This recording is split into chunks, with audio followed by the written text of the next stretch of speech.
Welcome back to Radio Entrepreneurs. I'm Jonathan Freedman. Our next guest in the studio is Andy Pruce, co-founder of Bluewire Audio. Welcome, Andy. Hi, Jonathan. How are you? Great. Wonderful product. Tell us a little bit about your product and your company and what it is that you're doing.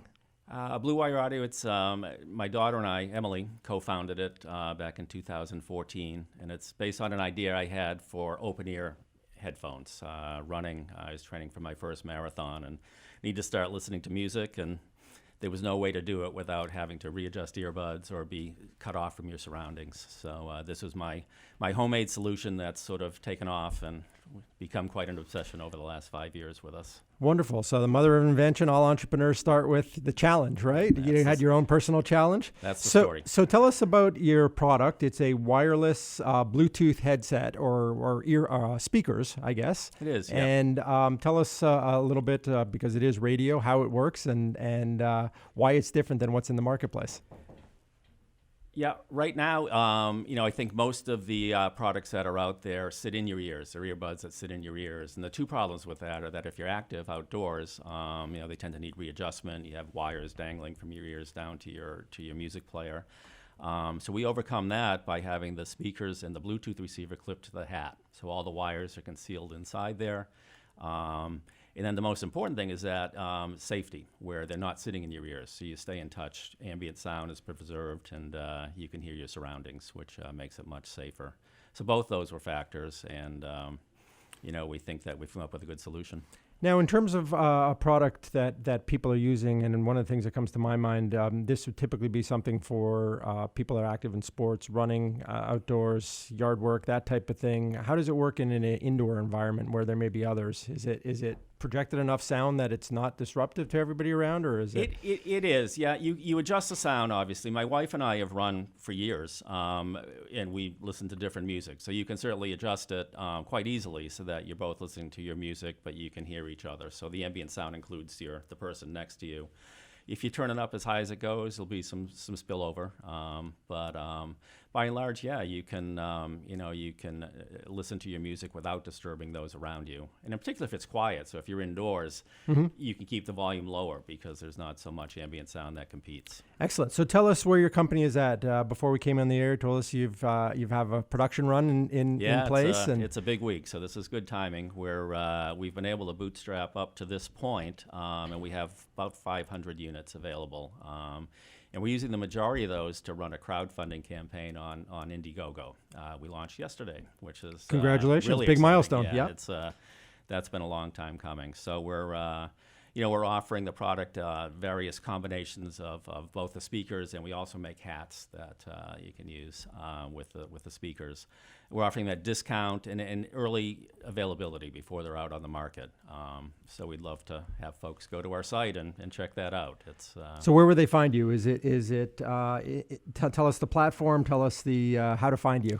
Yeah, Indiegogo. If you're not familiar, it's like Kickstarter. It's a crowdfunding thing. The easiest way to find us would be to go to the website, and we have multiple links there that'll take you straight to our site. It's a little bit harder to go in through the front door of Indiegogo and try and find us. But if you go to our website, bluewireaudio.com, there'll be links there that'll take you straight to the Indiegogo site where you can check things out. So a great opportunity to get in on the ground floor. Not only do you get to be an investor, but you also get a product, right? Yes. Actual product. So there's value associated with investing right out of the gate. There is, yes. So what is the long-term play? Do you envision these going direct? Do you envision retail? What's the business plan, if you will?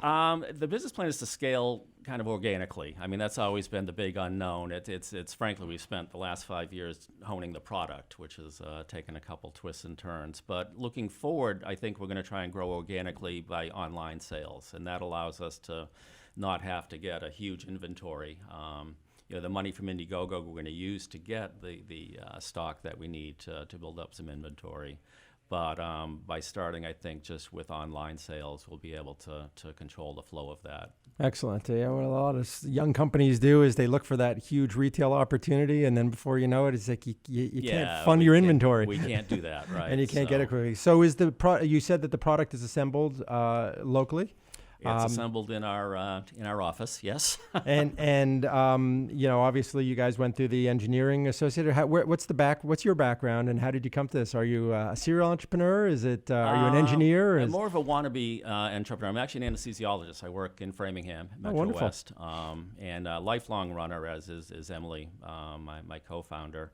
And as I say, when I was running that first marathon, I'm embarrassed to say 10 years ago now, that's when the idea first occurred. And we were able to fall in with just a lot of good local business folks. We, Empire Ideology, rather, a prototype design company down in Attleboro, the ones who really got us off the ground. First couple years working with just the basic design.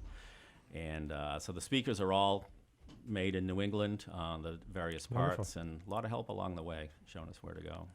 So I'm actually holding on to the product in its packaging. I imagine the product itself is pretty light because the entire package is pretty light. It is, yeah. I don't. We were worried initially that it would weigh down the hat. I don't think it does, and it's pretty secure. One of the tricks was to get the clip. The clip was literally 9 months of work to get it because hats are different size. The lip. So little details like that have taken a long time, but I think we've got it set where the weight is good and it's pretty secure mounting to the hats. And I see a little notation here, 5% for the planet. What's that about? Yeah, I'm at the stage of my life where I want to do meaningful things, and among other things, we're going to be supporting groups that work on environmental causes with 5% of our profits, once we actually have profits, of course.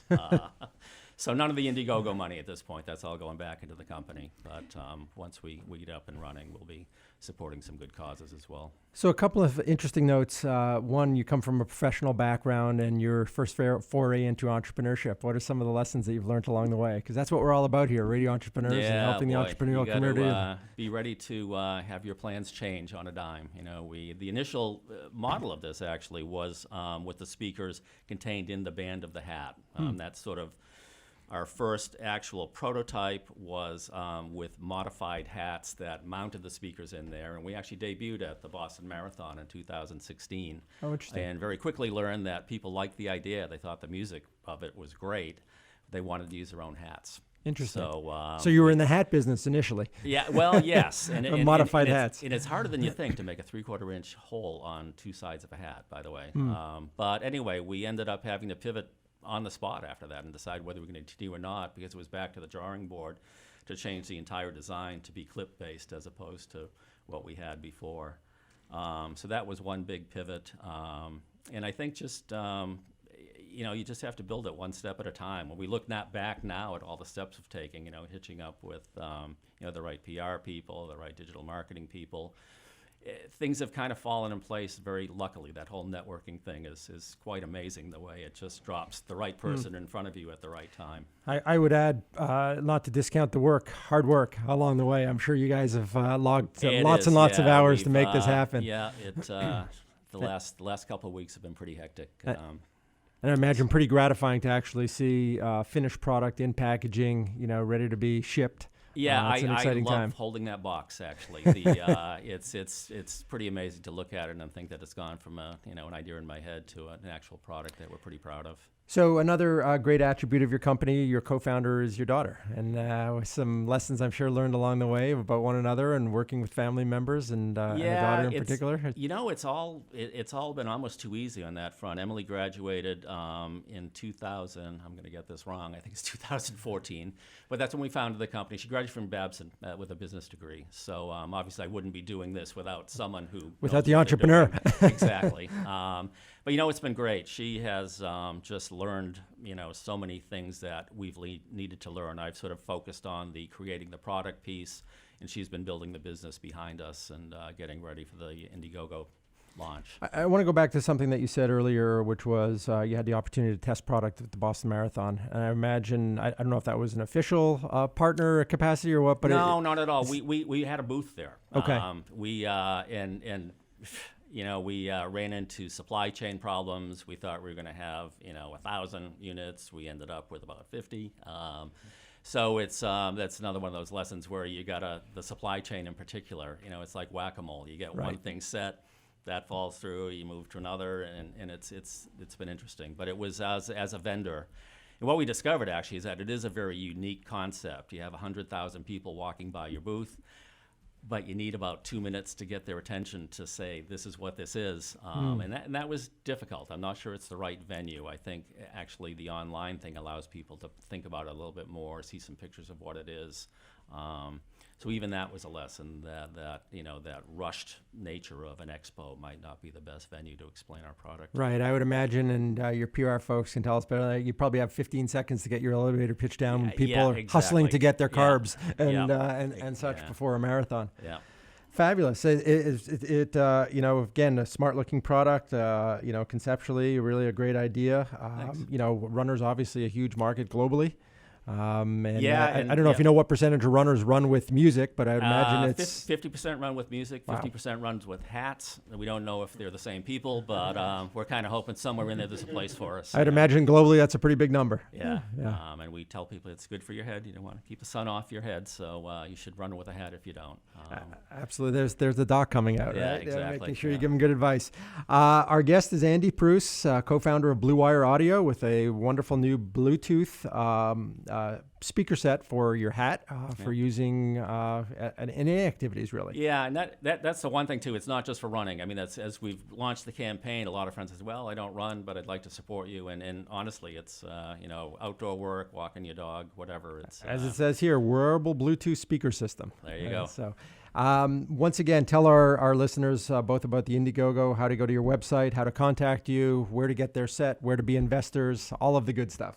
Yeah, you can, we're not available for retail yet, the Indiegogo crowdfunding site, and the easiest way to find us there, you can get it discounted and with immediate delivery if you want, actually, is to just go to our website, bluewireaudio.com. There'll be a link there to get to Indiegogo. It'll take you right to our page, and you can see what we're about. Feels to me like another great made-in-mass story. Our guest has been Andy Pruess, co-founder of Bluewire Audio, and we wish you the best of luck, and you'll have to come back to Radio Entrepreneurs and tell us about your progress. That'd be great. Thanks so much, Jonathan. And we'll be right back with another segment on Radio Entrepreneurs.